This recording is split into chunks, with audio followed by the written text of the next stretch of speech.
de desenvolvimento, que, a meu ver, foi equivocada.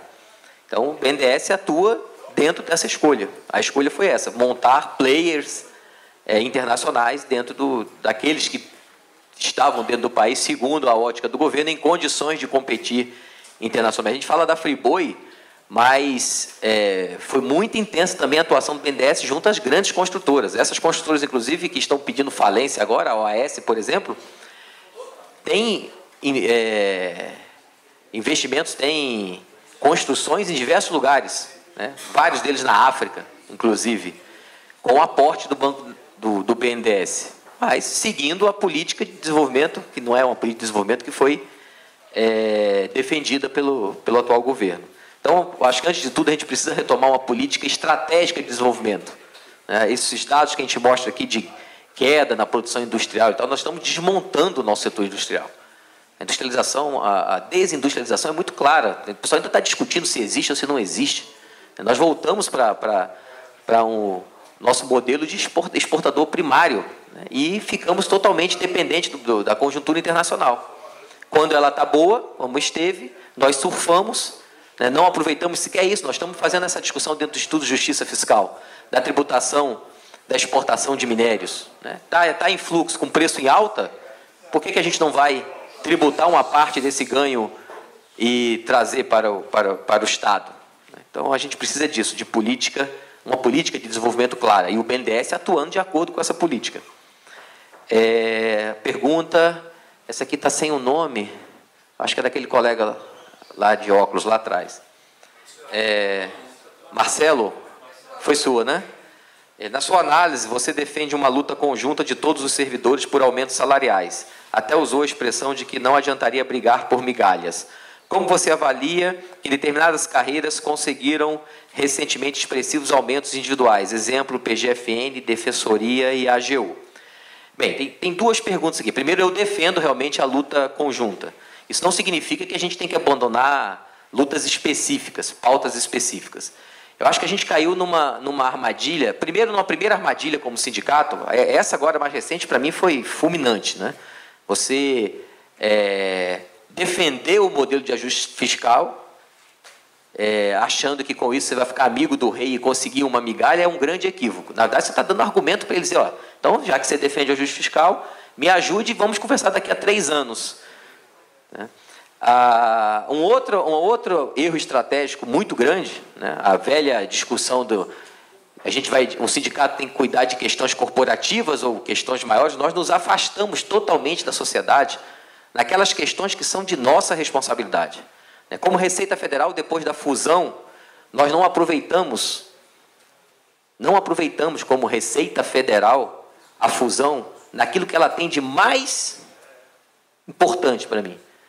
Trouxe para dentro dessa estrutura que tinha uma visão somente arrecadatória, né, o financiamento de uma coisa que é importantíssima para esse país, que é a Previdência Pública.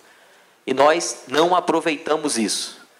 Nós nos afastamos da discussão de ajuste fiscal. A gente poderia até dizer o seguinte, não, nós somos a favor, então, de aumentar a arrecadação, mas não vamos ficar ao lado dos trabalhadores contra essas medidas que retiram o direito de seguro-desemprego, e nós temos aqui alternativas como categoria que tem dados que não são divulgados, tem acesso a esses dados, nós podemos mostrar como a gente pode mudar o sistema tributário para torná-lo mais justo. É muito fácil você fazer ajuste fiscal pelo lado da receita, aumentando o tributo sobre consumo. É muito fácil, porque é sempre os mesmos que pagam a conta. Então, a gente se afastou da sociedade. Eu estou falando disso porque, caso específico da Defensoria, tá? A Defensoria Pública da União, ela vem fazendo um trabalho há muito tempo.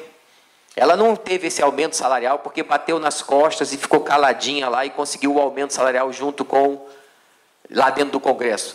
Ela aproveitou uma PEC que estava tramitando no Congresso Nacional que tratava de uma questão que é cara para a sociedade brasileira, que é a exigência de haver defensoria pública em qualquer seção judiciária no país, em qualquer uma. Pasme, não existe. Tem várias seções judiciárias nos 2 níveis, estadual e a Justiça Federal, que não tem defensoria pública, nenhuma. Então, eles primeiro fizeram um trabalho, e eu conheço um pessoal da Defensoria Pública lá no Ceará, primeiro eles fizeram uns trabalhos junto a movimentos sociais, às comunidades, aos movimentos Sem Terra, o MST, Movimento de Negros, aqueles dos mais pobres que dependem da Defensoria Pública, para mostrar o quanto aquela causa deles na PEC era importante.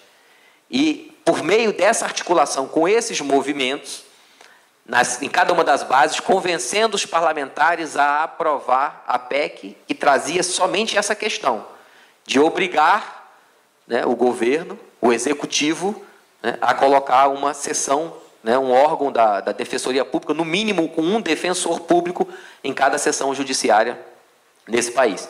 E aproveitaram essa discussão e falaram, também nós precisamos, não podemos ficar à mercê, e aí à mercê da política salarial do executivo e tal, porque enfraquece, a gente recebe menos, e junto nessa discussão maior, de um item de interesse da sociedade, eles colocaram a equiparação ao salário do ministro do STF, o 90,25, na verdade, é a equiparação ao salário dos desembargadores estaduais, e que passou. Tá? Então, primeiro, eu acho que nós temos uma conjuntura que, sozinho, com essa prática de achar que a gente, apoiando o governo, a gente vai conseguir que ele tire uma partezinha desse eventual ganho para a gente, eu acho um grande equívoco. Eu acho que a gente precisa reorganizar o movimento sindical em torno de uma pauta de interesse de todos os servidores públicos, porque juntos nós somos mais fortes.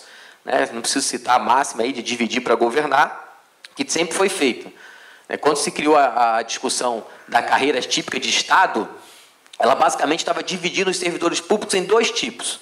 Aqueles que o governo entendiam que tinham mais poder e que deveriam tratar de uma forma diferenciada, porque tinham mais poder, e todo o resto dos servidores públicos deveriam deixar para lá, de preferência até terceirizar, se for o caso. E nós perdemos o bonde da história quando embarcamos nessa ideia de que não, nós somos melhores do que os demais, então a gente vai conseguir, já que a lógica é a lógica do ajuste, não tem dinheiro para todo mundo, então vamos nos juntar àqueles que vai pegar um bolinho, pelo menos desse pouco, que vão deixar para a gente. E os demais, deixa para lá.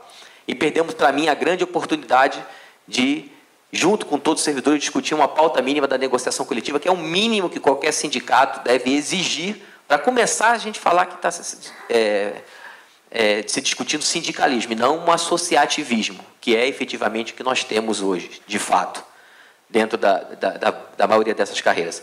A PGFN e a AGU, principalmente a PGFN é junto com a AGU dentro dessa discussão, eles estão em busca daqueles honorários advocatícios, né? Também uma luta corporativista, não tenho visto a AGU fazer um grande trabalho de legitimação junto à sociedade, eles também ainda não ganharam nada, eles têm uma grande vantagem, é que eles têm o apoio do ministro deles, do advogado-geral da União, isso é uma vantagem. Mas eu também acho que, tenho minhas dúvidas se vão conseguir avançar, teve um avanço no Código Civil, né? Consegui colocar no Código Civil a questão dos honorários advocatícios, mas não acredito mais numa luta sem ser uma luta coletiva. Não acho que a gente deve abandonar as questões que são específicas de cada uma das carreiras, obviamente. E vou além, eu acho que a grande discussão hoje dentro do nosso sindicato, agora para concluir, para passar a palavra para o Adriano, eu acho que o grande problema hoje do nosso sindicato não é nem o que queremos.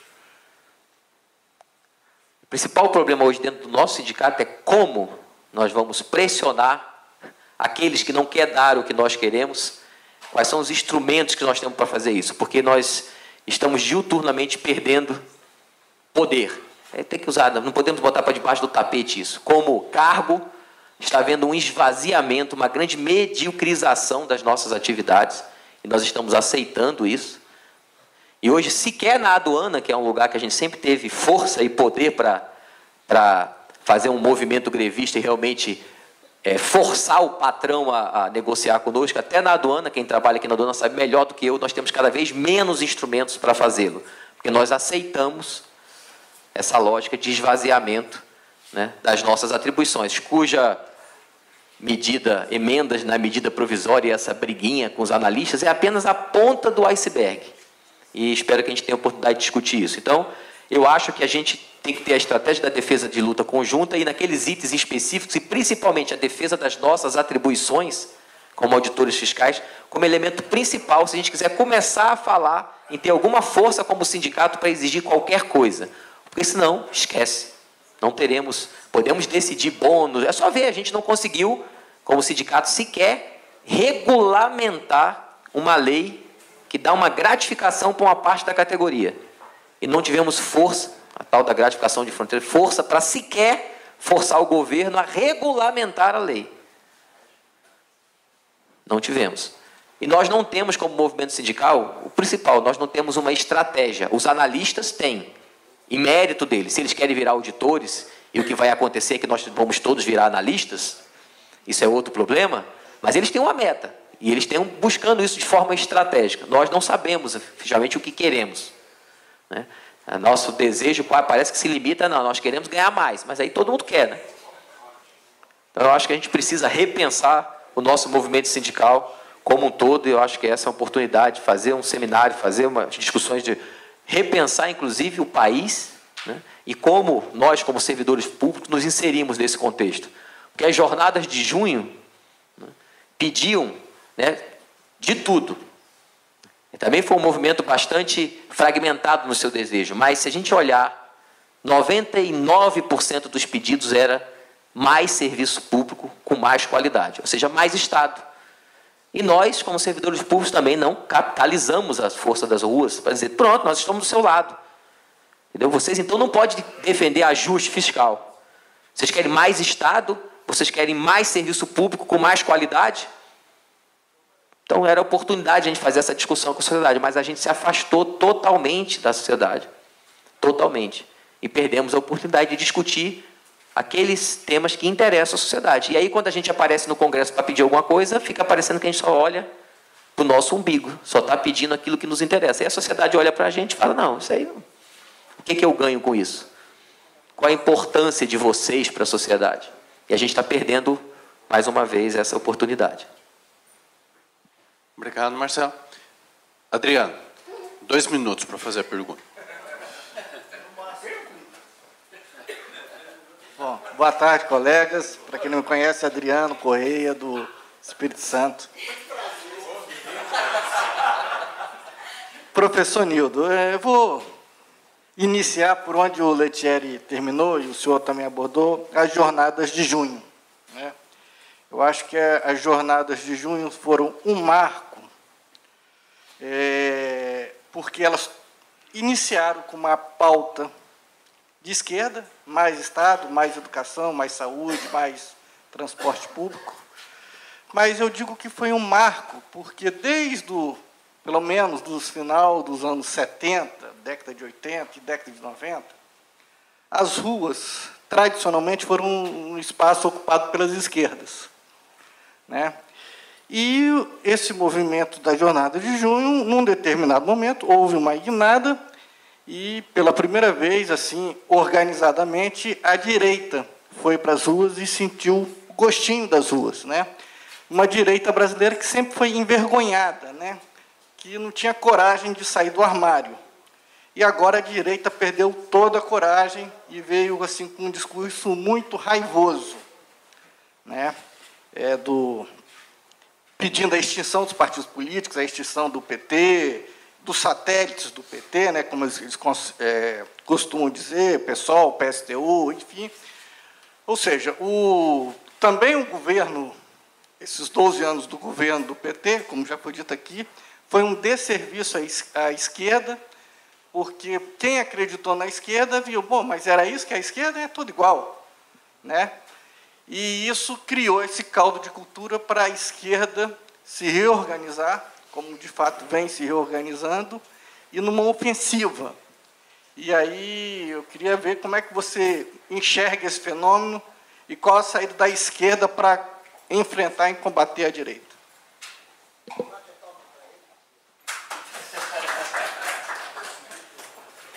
Olha, então, a questão que o Adriano levanta eu queria aproveitar para comentar o que o Norberto mencionou aqui também no comentário dele, que me parece importante. Vejam o seguinte, a sociedade brasileira, ela só existe, essa paz social, com uma dose de violência gigantesca. Vou dar 2 ou 3 exemplos.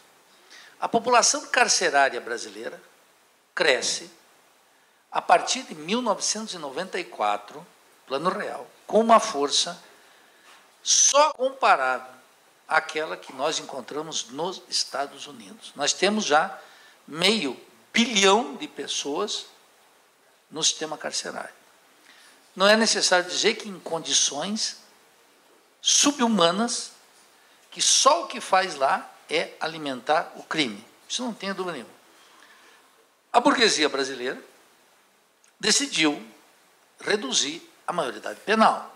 Vai bombar os presídios, é óbvio. Com o ajuste fiscal, vai tornar mais desumana. E o Estado continua sendo o principal violador.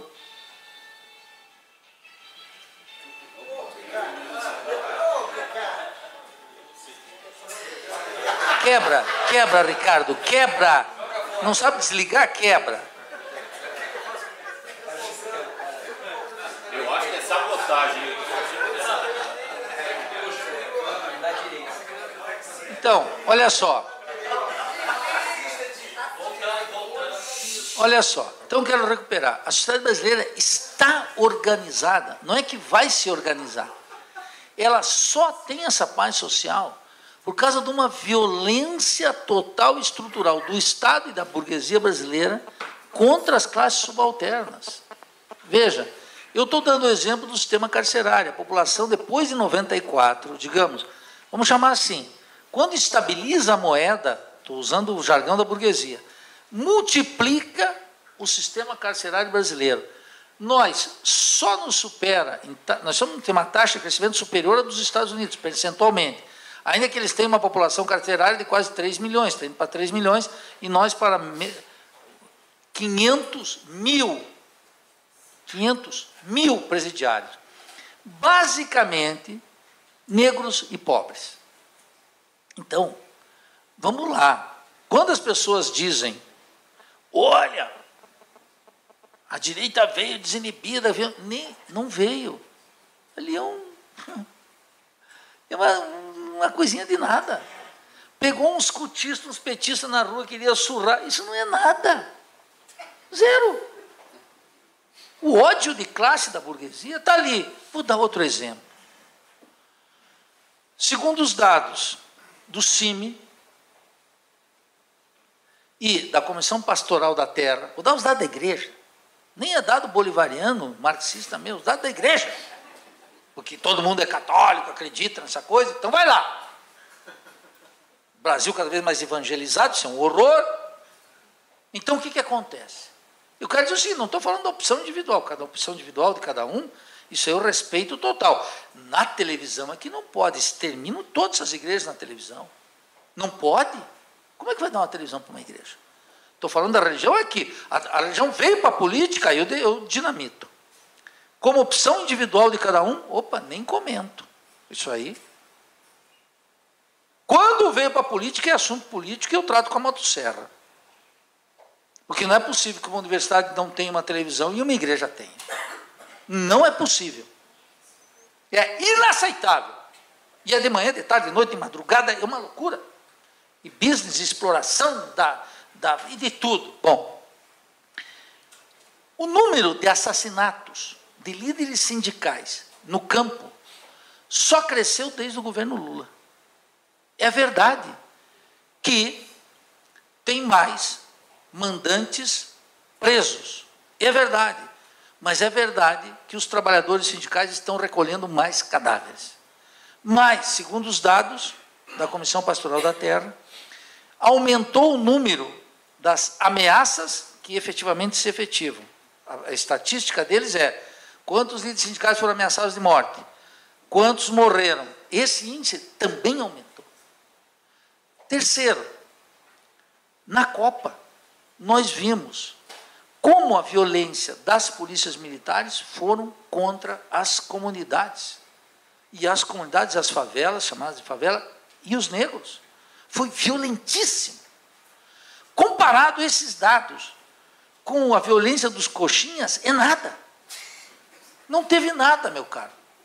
Percebe? O que eu quero devolver na tua pergunta é que tem uma culturazinha de Facebook e de classe média que vem um bocó desses cantar no teu ouvido e tu se caga de medo.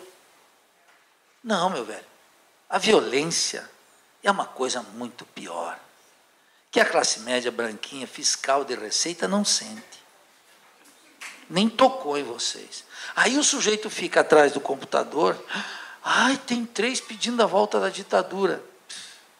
Tem a menor importância. Ah, tem 5 que quer extinguir o PT. E extinguir todos os partidos políticos, eu até me animo. Vamos lá. Não morro de amores por o que está aí. Eu entendo o que estão dizendo. Claro, uma sociedade tem que se organizar nos partidos, os partidos são importantes. Eu conheço todo esse discurso e acho que tem que ser assim.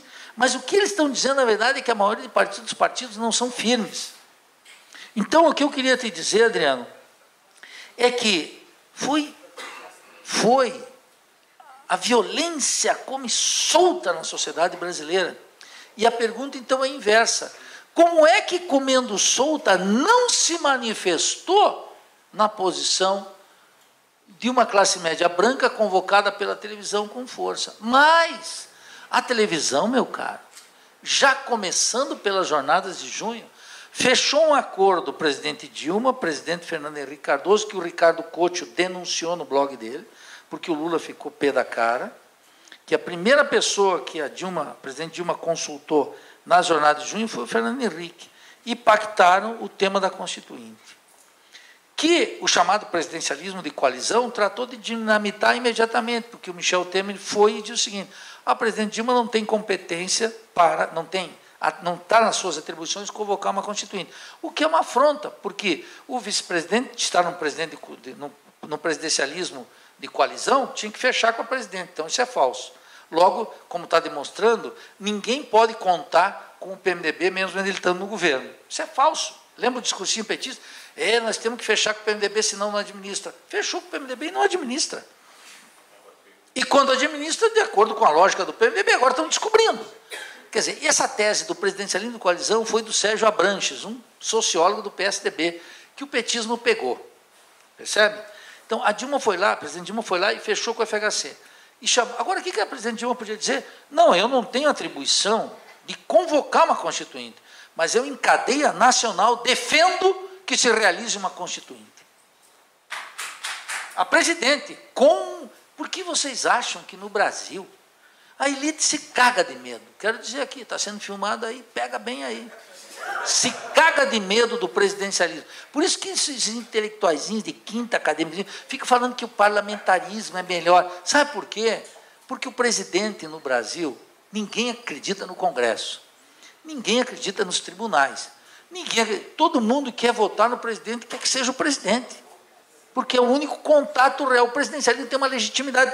Todas as 2 vezes que quiseram tumbar o presidencialismo, a direita perdeu, mas a classe dominante perdeu.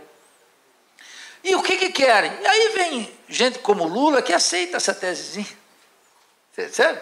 Mas o Lula não tem raiz histórica, não entende o Brasil. E a Dilma tampouco. Esse é o ponto. Então, o que nós temos que ver é o seguinte: nas jornadas de junho, entro no segundo aspecto do que você estava mencionando, o MPL convoca. Qual foi o discurso da presidente Dilma com a Rede Globo? Nunca esqueço, no 3º dia, tem um pronunciamento nacional em rede de rádio e televisão. A presidente Dilma entra, o Jornal Nacional começa, interrompe, ela fala, o Jornal Nacional termina. Ela entrou no Jornal Nacional. Um pacto com a Rede Globo que foi estabelecido seguinte: no 3º dia, quando as manifestações foram gigantescas, puxadas pelo MPL, não abro mão disso, vou te explicar por quê, sobretudo em São Paulo, e vi em Floripa, e vi no Rio de Janeiro. Qual era o tema? O tema era transporte, em primeiro lugar, e foi as políticas públicas. Queremos mais saúde, mais educação. Quer dizer, ali despencou a ideia que a política pública era boa. Ali acabou a ideia, ali o que se enterrou foi o modo petista de governar. Não tem popularidade. Acabou. Nós já odiávamos o FHC e os tucanos. Ali o que caiu foi aquilo, é tudo igual na política pública, a massa quer mais. Certo? Bem, ali naquele momento, no 3º dia, aí que aconteceu? Começaram a fazer o seguinte: tem um protesto que é bom, e tem um que são os vândalos. Ali começou a divisão. O que eram os vândalos? Uns mascarados, garotos todos, que quebravam ponto de ônibus, uns vidros de banco e algumas concessionárias de carro. Prejuízo total, 1 milhão, 2 milhões. O que é isso? Zero. Nada. Um guardanapo. Ah, quebraram os bancos. Eu dizia para os meus alunos, digo aqui, está sendo, eu dizia, que moderados são. Os vândalos mais moderados da história do planeta.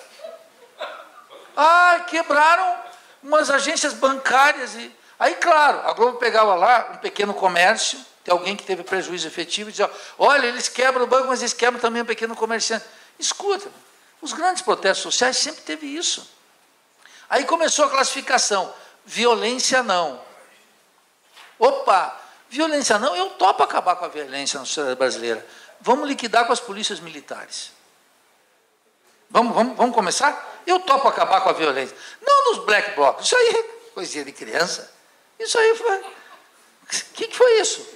Aí, claro, naquele protesto morreu aquele cinegrafista da Rede Bandeirantes. Um absurdo, uma morte absurda, de todo ponto de vista. Sim, e os milhares e milhares de mortos todos os dias no Brasil, especialmente a população negra e favelada, absurdo. O Rio de Janeiro está se defrontando com o que essa semana? Com o que se chama uma bala perdida, que nunca dá na Vieira Solto. Sempre dá, nunca dá na beira-mar em Floripa. É na comunidade, onde uma criança de 5 anos leva um balaço na cabeça. Como é, de 10? Como é que essa elite vem me falar de violência? Então, Adriano, eu quero dizer assim, coloca a classe na análise da violência, que tu vai ver que aquela violência dos chamados protestos convocados para o dia 15 é nada, muito pequeno. E queria dizer o seguinte, algo que o Norberto colocou assim, é a mesma coisa o tema do risco do fascismo. Gente, eu não uso essa palavra quando eu encontro alguém que diz, esse cara é um fascista, me arrancou uma bandeira e deu uns tapas num comunista que passou lá. Nildo estava passando bolivariano. Nildo, esse bolivariano, eu vi esse filho de uma égua num vídeo, eu vou matá-lo. E vem para cima de mim. Isso não é o fascismo. Não. Por quê? O fascismo e uma ditadura é um fenômeno político que vem para ajustar contas com o aumento da consciência e do ativismo da classe trabalhadora. Por que o risco de uma ditadura e de um fascismo no Brasil é zero? Por quê? Nós vivemos uma ditadura de 1964 a 1985. Por quê? Porque tínhamos o governo mais importante da história do Brasil, do período recente, que foi o governo de João Goulart.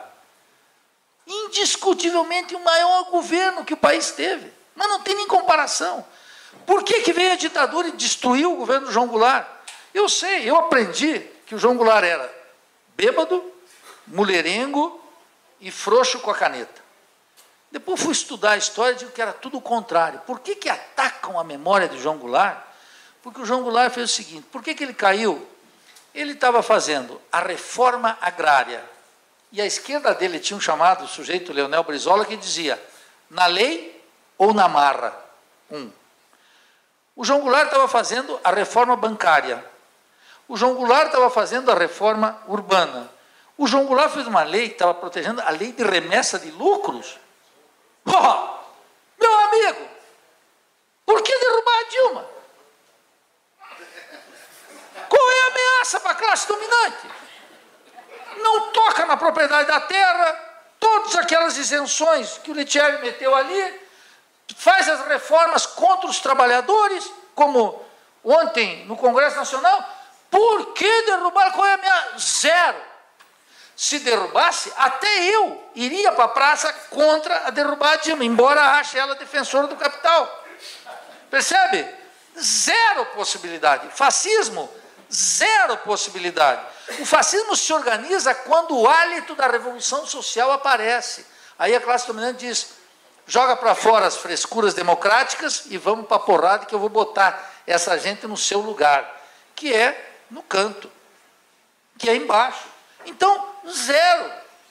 Se nós estivéssemos nessa situação, estaria bom, uma ameaça, porque significa que os trabalhadores estavam organizados, discutindo. Qual é o problema de fundo disso tudo? Concluo com isso. É o seguinte, por que o Lula, o presidente Lula e a presidente Dilma são dois governos ultraconservadores? Sabe por quê, Adriano? Pelo seguinte, porque em 16 anos, que é o que vai cumprir, daqui a 3 anos, nunca convocou o povo para uma luta só. Me dá uma. Uma só. Sabe por que o Hugo Chávez é odiado? Sabe por que o presidente Rafael Correa não é benquisto? Sabe por que a presidente Kirchner, com todas as limitações, é mal vista? O Evo Morales? Porque eles convocam o povo. É isso que o pessoalzinho odeia. É por isso que eles são mal vistos. Quando? Me dá uma vez só. Se dissesse o seguinte, vamos defender a Petrobras. Porque a partilha que está aí é um absurdo, é um entreguismo total. A concessão era horrorosa dos tucanos. E o regime de partilha é pior ainda para mim. Porque um governo tinha que dizer, o petróleo teve 180 o barril, como é que tu vai dar isso? Isso é só nosso. Então, se ela dissesse, em defesa da Petrobras, convoca o povo para uma grande manifestação em defesa da Petrobras, seriam milhões em todas as praças do Brasil. Seriam. Mas o que acontece? Ela mesma está entregando a Petrobras. Entregou o pré-sal. Aí o pessoal diz, olha, podia ser pior se fossem as concessões tucanas. Sim, podia ser pior se fosse colonialismo. Podia ser pior se o Brasil fosse Porto Rico. Podia ser pior. Sim, mas o problema não é isso.